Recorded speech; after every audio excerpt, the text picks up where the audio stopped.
You're listening to Women's Media Center Live with Robin Morgan.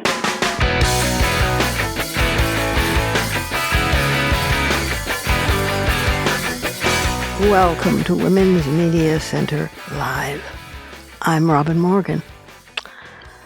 And week after week, it continues being awful. Everything that comes out of Washington, D.C., and in some cases from what is laughingly called the grassroots.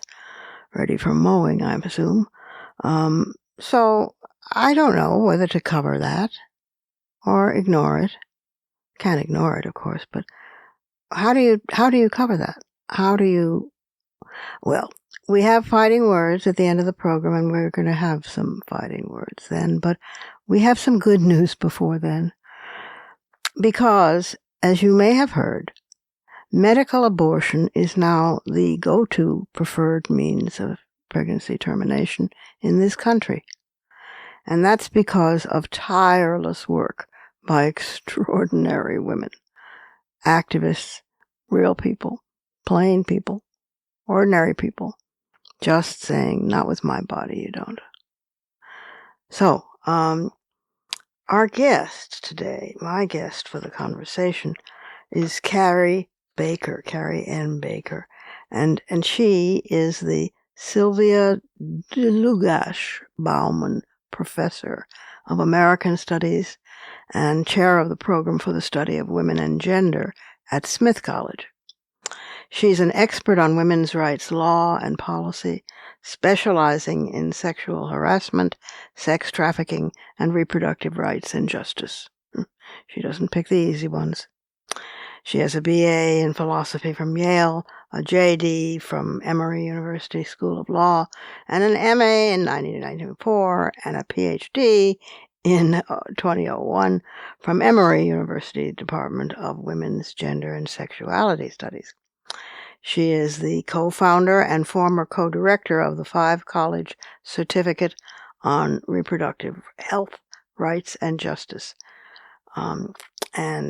She has published 4 books: The Women's Movement Against Sexual Harassment, Fighting the U.S. Youth Sex Trade, Gender, Race, and Politics, Sexual Harassment Law, and Public Feminisms, From Academy to Community, edited with Aviva Dov-Bian. Her first book won the National Women's Studies Association 2008 Sarah Whaley Book Prize, and she has a forthcoming book, which we're going to talk about today, Abortion Pills in the United States, History, Politics, and the Fight for Reproductive Freedom. And it's also open access as well as being available as a book. And in addition, she's a contributing editor for Ms. Magazine, and it just goes on, her stellar list of achievements. She's co-chair of the Ms. Committee of Scholars, and a board member of Planned Parenthood Advocacy Fund of Massachusetts.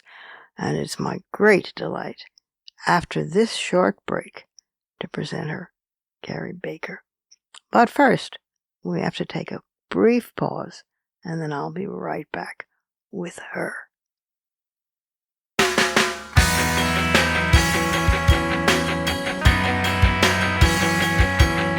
Subscribe to this program on your favorite podcast platform and leave us a review.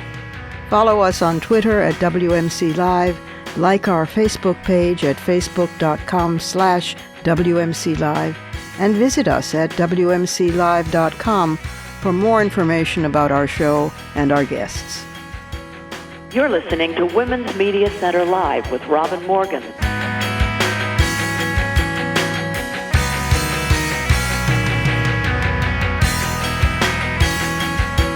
Carrie Baker. Well, welcome to Women's Media Center Live. Great to be here. Well, it's good to have you here. You are a central figure now in the acquiring of the pill, the only medication, I think, in the history of humankind that's been known as the pill. And you have done, in fact, the quintessential book on the subject called Abortion Pills, U.S. History and Politics by Carrie N. Baker. And it is just that. It is the first book ever to offer a comprehensive history of abortion pills in the United States. And you've covered the decades. I think it's 40 years or more, Yeah. long campaign. You've woven the voices of activists and policymakers and women throughout the entire book, medical gatekeepers, terrified allies, and you've brought it to the point where, in fact, most abortions now in the United States are medical abortions, and where abortion in its old form, might we say, or its surgical form, um, is not only less necessary, uh, but in a sense almost not necessary at all. Well, that's not the case because, of course, we still need it in certain extreme situations. But this is, I mean, what you've done in this book is extraordinary. I congratulate you. Thank you. And the scholarly work alone is enough to blow your mind. So tell about the 40 years. I mean, you don't have to sum it all up in a moment, but give us some idea of the kind of struggle that we were against. I remember it well, and how we got here. Well, I want to start by saying that I've been covering this issue for Ms. Magazine for years. And right after Dobbs, a group of anti-abortion doctors and a dentist filed a lawsuit in Amarillo, Texas, arguing that mifepristone, which is one of the two pills that are used for Right. medication abortion, had been rushed through FDA approval back in the 90s, and that it was a dangerous drug. Here we go. and I Here we go knew again. I knew this was not true. And so I went to find the scholarship, and there was not an authoritative book on the history of abortion pills. And so I wrote this book because I felt like we need a accurate and true history to counter the anti-abortion lies that are being told about this medication and the history of this medication. And so that's what inspired me to write the book. And I don't know that truth matters to them, but it matters to me, and I wanted it to be out there. And so this book, it was such a journey of discovery for me because I had closely covered the movement, going back to about 2018, but I hadn't done a deep dive into the larger history. And so I will say the pill was developed in France in the 1970s. It was patented in 1980, and it was patented by a drug company, a French drug company called Roussel Uclof. Mm-hmm. And it got approved to go on the market in France in 1988. And activists here in the United States heard about it. It was called RU 486. Yes, You probably indeed. remember that. So it was. Yeah. So it was. Yep. Go on. Yeah. And in 1988, of course, George Bush the first was president, and he immediately put an import ban on the drug. He did not want it coming to the United States. He didn't want it to be tested here or to be approved by the FDA. And so a group of activists led by Eleanor Smeal at Feminist Majority Foundation, but joined by Lawrence Lader of what was called Abortion Rights Mobilization. Those two groups did a lot of the groundwork to popularize, to just inform the public that this medication existed, to work to try to get it here in the United States. And I'll give you one example. Ellie Smeal and Feminist Majority collected 700,000 petitions, boxed them up, flew them over to Paris, took them to the headquarters of Roussel Uclof, and met with the leadership and said, Americans want this drug. Please market it in the United States. Isn't that and wonderful? so it really, it was so wonderful. The activism. activism. That kind of Herculean work. I know. You think of all those women and saving all of those letters and boxing them. My God. Yeah. People standing behind the boxes on a table at the headquarters of Roussel Uclof. It's a hilarious photo. But, they were wanting to impress on this company that American women wanted it. But it wasn't that easy because Roussel Uclof was owned by a German company called Hoechst AG that was the CEO was a Catholic who was very anti-abortion, and they were determined not to expand the abortion pill beyond France. And Oh, so let's it was, just invent a medical procedure and then just not use it. Oh my. yes, yes. Oh, And so it took 12 years. It wasn't until 2000 that it was approved in the United States. And, they were not able to get any American drug company to do the clinical trials or distribute the drug. They had to get the Population Council agreed to do the clinical trials. And then eventually a private company was created to be the distributor. But it was a huge fight. And, the tests and the research on the medication shows that it's like 98% effective and safer than Tylenol. It's super safe. right. But despite the fact that it was so safe, the FDA put all kinds of restrictions on the medication that even after it was approved, made it very hard to access. And so whereas many countries in Europe, pretty quickly, the vast majority of abortion was done with medications. Here in the United States, it was much slower. It took decades before the medication became widely available. And it was because of anti-abortion pressure and politics that kept it heavily restricted. And just as an example, the FDA required that doctors dispense the medication themselves. So they have to stock the medication and hand it to the patients. The patients had to make multiple visits to come get it. The FDA only allowed it in the first 7 weeks, even though it's effective actually throughout pregnancy, but at least throughout the first trimester. And so it took years of activism by public health activists and feminist activists to expand access. And I can talk about how it's now become so widespread, but it was a big fight really at every turn.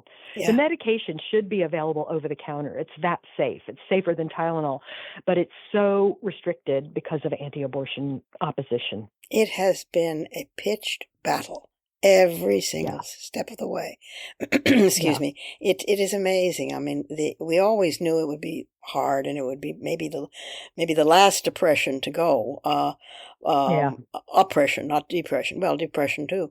And but my God, it just takes your breath away. The persnickety obsessiveness of the other side on just whatever it is, just stopping it, trying to stop it. And one thing I talk about in the book is it wasn't just anti-abortion forces that kept the drug inaccessible. It was often the medical profession, which over-medicalized abortion pills, and it was even allies in the movement there was so much fear and so much intimidation by the anti-abortion movement that often people, wanted belts and suspenders. And it's like, oh, but if something happens, then it's going to get taken away. And there's a lot of gatekeeping really throughout the movement, which was so discouraging and surprising, I guess, in a way, to me, was that the restrictions weren't just a result of anti-abortion people. They were often a result of the sort of privatized medical system that wanted to make money off of it, and the ways that, sort of doctors are trained to do, over test and over, and I'm not blaming anybody, but it just, I think there's a lot of people didn't trust women. They didn't think women could use these medications, follow directions and use them. They needed to be patted on the head and have their hand hold the whole time. And I don't know, that's something that really surprised me.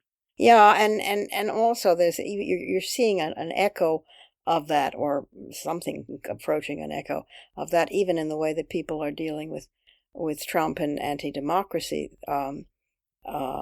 stance, because there's what are they calling it? An anticipatory obedience.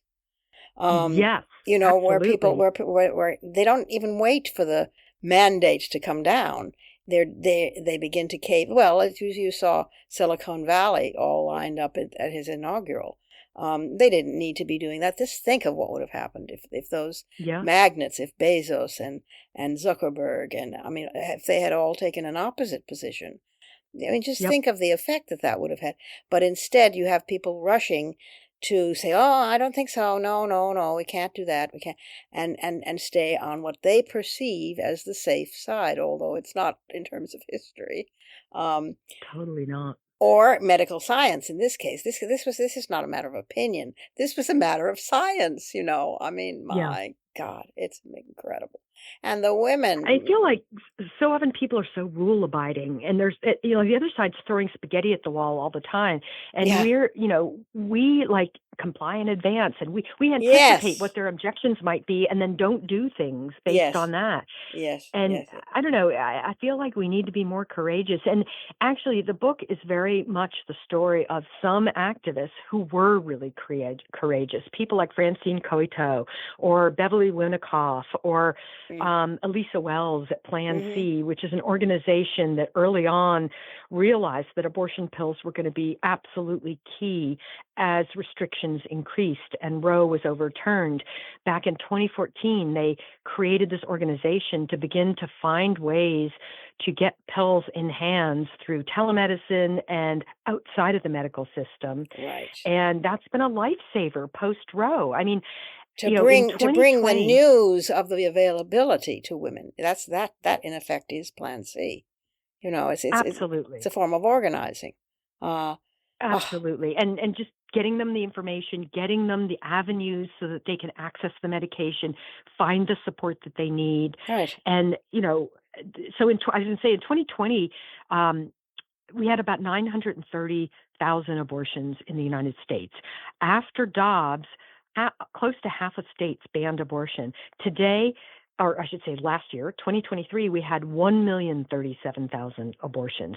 Abortions went up over 100,000 within the medical system post Dobbs, which feels like such a bizarre situation. Yes, But the it is. reason is there's two reasons. One is the rise of telemedicine abortion, Yeah. which grew in part out of the pandemic, but was really jump-started because of Dobbs, Mhm. because the way that we're getting pills to people in states with bans is through telemedicine from states that allow doctors to mail pills. So, for instance, states like Massachusetts, New York, California, there are these clinics now that do telemedicine, and the medicine's defined as located where the doctor is located. Is located. And so they're able to treat people in Texas or in Superb. Georgia. And Superb. those telemedicine providers are now serving over 10,000 people a month. And that is an absolute lifeline for so many people and has fueled the increase in access, especially, before people used to have to go to brick and mortar clinics. Yes, and it that's was right. much more expensive. It cost like $550 on average to get medication abortion from brick and mortar clinics. With telemedicine, you can get it about $150, but it's on a sliding scale. It's so Many of it's these the way clinics it should be. are, many of these clinics are mission driven, and so they have support from abortion funds and from other funders. And, this is groups like Aid Access and the MAP in Cambridge, Massachusetts, and a Buzz and other of these virtual clinics that are serving people that have, these are people who can't travel out of state to get an abortion. Well, There's just no way. I was just thinking as you were speaking of, just recently I had a guest on who was organizing women in prisons in Texas. She doesn't do it easily. Yeah. She picked a hell of a place. And of course, they just won a major battle not to have a woman shackled while in labor. Are you ready for that? And they're still fighting, of course, precisely the process that you're talking about, because you can't get an abortion, of course, in Texas, basically. No. And as a parole victim, you have limitations on travel. You have limitations on travel, but you do have a right. You have a right to terminate a pregnancy, or for medical care, and so they're fighting on this front. But they're getting, they're really running to stay in place, and they're doing it through remote telemedicine. But Texas is currently not recognizing remote television. I mean, it is a coil. It is just, it's extraordinary the attempts they will go through to keep this under their power. Well, they're trying to go after the doctors in these shield states, these telemedicine provider shield states, and they targeted one in New York. But, your governor, Kathy Hochul, is fighting back Yes. and refusing to extradite and providing remedies for this doctor. And, the other doctors that are doing it, that are sending, like I say, over 10,000 pills a month, these are heroes of our time. These are courageous people that are not going to be intimidated, that are not worried about following the rules, that are providing this necessary medical care to people across the country. And so, that's one way that this movement has figured out a way to get around what the anti-abortion movement is trying to do. But the other part of it is there is a robust underground abortion pill movement. Many people here in the U.S. turn to people in other countries, like a group called Las Libres in Mexico. Or Women on Waves. Remember Women on Waves? And Rebecca Gompertz, who definitely, she created Aid Access, which is one of these telemedicine provider shield providers, but that's within the medical system at this point because they're functioning from states like New York. But there are community groups now around the country who are bringing pills in and sharing them for free with people in states that ban or restrict abortion. Oh, Carrie, this is so moving. It is so wonderful. Yeah. And it just also, there's an added fillip to it, which is that it's all back, or not all, but mostly now in women's control. It's in women's control. Here's the irony. Yeah. Okay, they didn't want to have it legal. They didn't want to have doctors approve it. They didn't. Okay, well, we'll show you. We'll do it ourselves. Yep. Thank you very much, Mom. Thank goodness these medications are so safe. Yes. And these networks are providing doulas and support that it works. Obviously, we had the Jane Collective back before Roe, and they did 10,000 safe abortions that were procedural. But, a lot of procedural abortions, outside of the medical system are not safe. And the great thing about abortion pills is that it's just so safe and so effective. And so these community networks like Las Libres US and the Red State Access Network, which has these groups in all of these banned states sharing pills. And then the other thing is the website of Plan C has vetted websites selling pills. So they have ordered, using mystery shoppers, they've ordered pills off of websites and vetted to make sure that the medications are high quality and that they mail them promptly and that the payment mechanism is fair and easy to use. And so they've listed the top about 15 websites selling pills. And, I followed this before Dobbs. If you were to go on a website and order pills, they were about $300.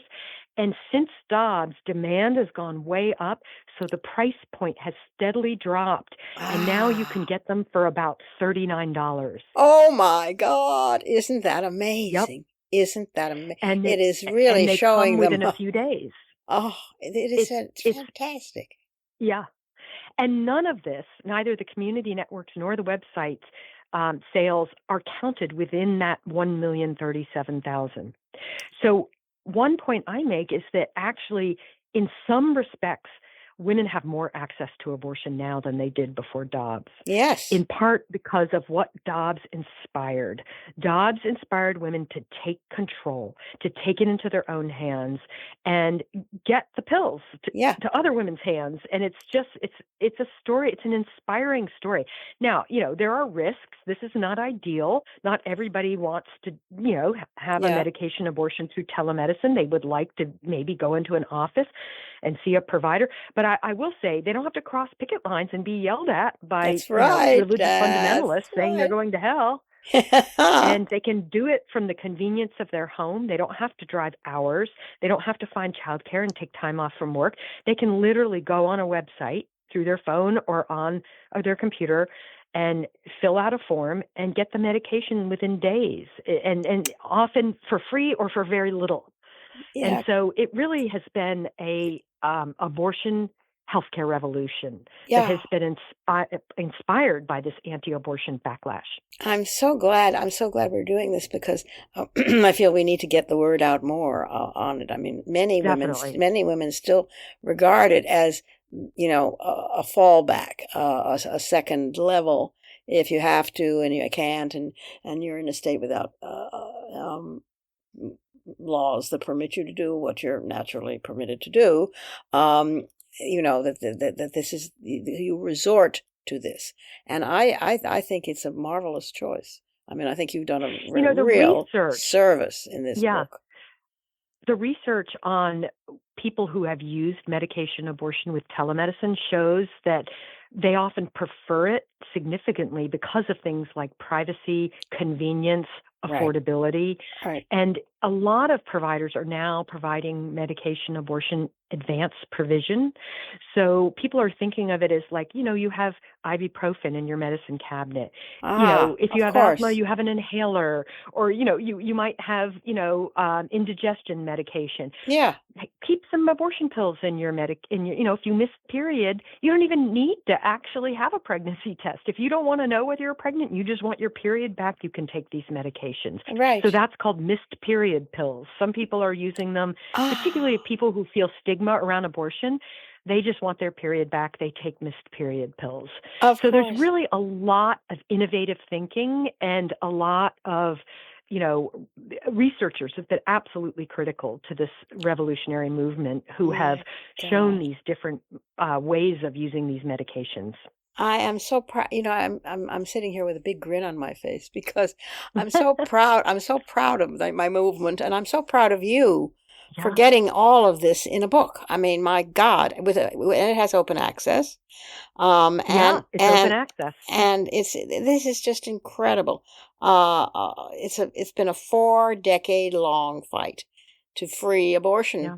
pills. Yeah. And now it is the go-to method. And yeah, I mean, and you've assembled voices here from Mm-hmm. all facets of the women's movement and policymakers, as they're laughingly called, and Yeah. politicians and medical gatekeepers, and it's the works here. But mostly, it's the women who are celebrating the fact that this has come under our control. This is extraordinary. Well, And I will say, Robin, yeah, we're in the middle of this fight, not at the end. I mean, of course, Trump is threatening to ban abortion pills nationwide and I know. enforce a 19th century anti-obscenity law to prohibit the mailing of abortion pills. They're threatening to reverse FDA approval of mifepristone, which is but the fact of the matter is they will not stop the flow of abortion No. pills. And how do I know that? Well, I know it for a couple reasons. In countries that have banned abortion, these medications are widely circulated and used very safely. Second of all, this movement here in the United States is absolutely determined to make sure that people have the medications that they need to have control of their bodies. And Damn so, right. and again, I've interviewed a lot of these people, both the people working underground and the people working within the medical system. And, there's a lot of creative thinking because there's actually multiple medications that you can use for abortion, including you can just use misoprostol alone. Misoprostol is a very common ulcer medication that's available by prescription anywhere, and it's very inexpensive. You can use that medication alone, and that's also very effective and safe. And so that's what women around the world mostly use in countries that ban abortion. So, I detail all of this in my book, but there's a lot of creative thinking about how we will ensure there's access no matter what happens legally. I mean, there's real concerns, obviously, about criminalization and, both criminalization of providers, but also of activists and people using the medications. And, the anti-abortion movement is very determined, but it's also, these pills are like a needle in a haystack. It's very hard to track them in the mail and prohibit, keep them from being brought into the country. Yeah. And they're so inexpensive. I interviewed one abortion pill website provider who said, I said, do your pills ever get confiscated when you mail them in? And he's like, oh yeah. The other day we sent in 2 packages, about 10,000, and one package got confiscated, but the other one got in. And so we had plenty, and they don't cost anything. So, Oh my and God. Oh, it's so wonderful. It is, Yeah, and really, encouraging.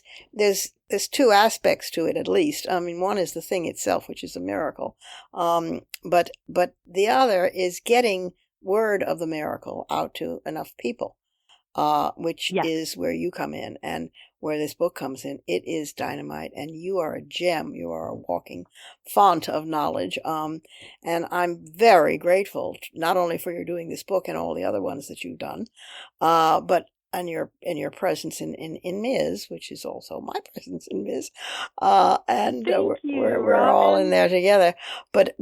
But also just because you're bringing the truth.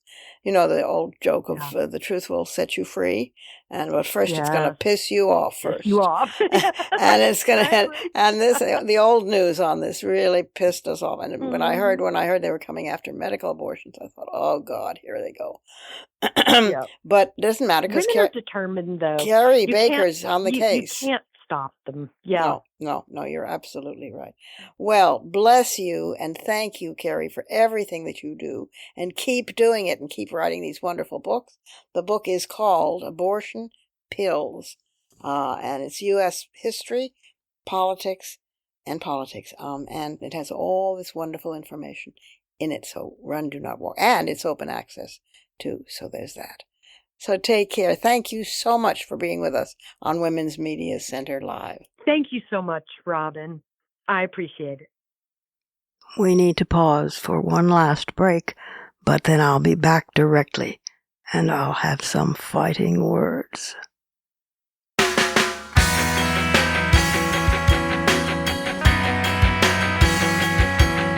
The Women's Media Center, founded in 2005 by Jane Fonda, Gloria Steinem, and myself, is a progressive, nonpartisan, nonprofit organization working to make women visible and powerful in media. You can learn more about the WMC at womensmediacenter.com. You're listening to Women's Media Center Live with Robin Morgan.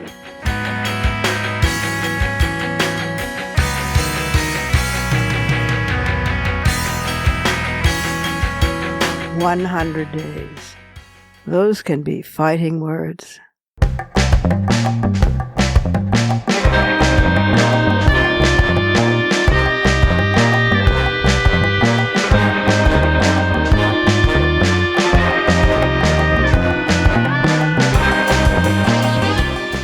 It didn't take Trump 100 days to match FDR's New Deal for its speed, its velocity. But while Roosevelt, FDR, set a standard in modern times for the entire revitalization of a society, Trump seems absolutely focused on proving how quickly he can bring about its disorder and demise. He set out to build and comfort, FDR did. Trump set out to fire countless civil servants, to punish his adversaries, to threaten the press. He cast aside climate actions, he humiliated undocumented immigrants, and he coddled dictators and unnerved allies. He has empowered extremists who are distinguished especially by their conspiracy thinking and their sycophancy. And, oh, I might add, their incompetence also. He has deputized Elon Musk, who has billions of dollars in contracts with multiple federal agencies, to freeze federal funding for programs that millions of Americans depend on for food, for medicine. He has fired thousands of workers in vital government agencies, saying, well, we will make mistakes. So far, these little errors, include, but aren't limited to laying off people who oversee the nuclear weapons stockpile. Oops, sorry about that. And then having to rehire them. And canceling Ebola prevention measures abroad through USAID. Oops, I guess we have to rehire them. But when they're rehired, they're bitter, they're angry, they may have missed certain developments in their field, because it was a matter of weeks when they were gone. It goes on. It goes on. In his time, Roosevelt led the battle against global fascism, and he led the rescue of Europe. On matters of foreign policy, Trump has made common cause with autocrats and dictators, from Budapest to Beijing, and he has made it clear to Europeans, including our allies, our closest allies, that when they come to Washington, they had best flatter his ego and bear gifts. He has sided with Russian aggression, berating the Ukrainian president for failing to show gratitude and respect, and for, quote, gambling with World War III, yet it's he who has gambled with World War III. Zelensky is a hero of historic scale. Trump's behavior was disgraceful. And Vance's was worse and planned. Of course, both of them have been deeply involved in the plan to ethnic cleanse the Gaza Strip of 2 million Palestinians. Where does this end? Is this what Trump supporters actually voted for? I thought they voted for lower prices at the gas tank and lower prices of eggs and some sensible things. But for foreign affairs, the most autocracies that have emerged since the end of World War II retain certain democratic features, particularly elections, but they weaponize the state. It's a competitive autocracy, like Erdogan's Turkey and Orban's Hungary. But there's no guarantee that Trump's perverse momentum will slow or be derailed. And he's had the cooperation, indeed the advance supplication of millionaires like Bezos and Zuckerberg. So I don't know that there's any way to stop him other than letting him play itself out, which has its own dangers. But, for example, will Robert Kennedy Jr., currently on the hot seat because of the measles outbreak in Texas, ever have the public's trust in the event of another pandemic? I don't think so.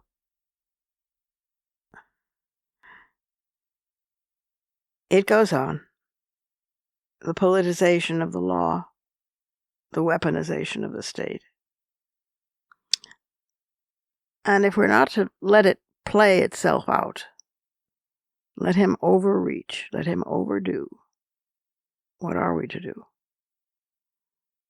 This is, of course, what wakes me at 4 o'clock in the morning, wakes us all. Our country is turning fascist before our eyes, and we have nothing to fear but fear itself. Fear was a singular enemy in Roosevelt's time. Our time is faster. Everything seems speeded up, and we ourselves, well, do we just keep on doing the same things, doggedly, stubbornly, intrepidly, the way that women who fought for the abortion pill did for 40 years, for 40 more years, for 40 years and then some? Or do we break covenant and do something else, really different? And what's the plan? But meanwhile, the cost of eggs has gone up again. And the first child in the United States since the 1920s has died from being an unvaccinated victim of measles. You figure it out.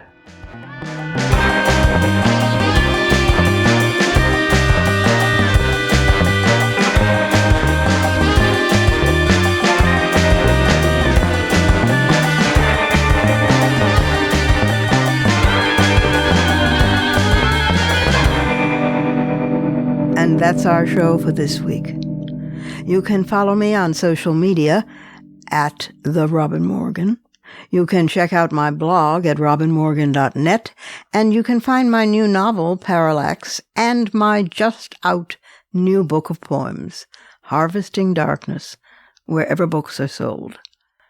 Portions of this program were taped earlier. Views expressed here do not necessarily represent the WMC. Here's the family for Women's Media Center live. Executive producer, as well as founding and sustaining sponsor, Regina K. Scully. WMC president and co-executive producer for this program, Julie Burton. I'm Robin Morgan, your producer and host. Thank you for being with us. Join us next time on Women's Media Center Live.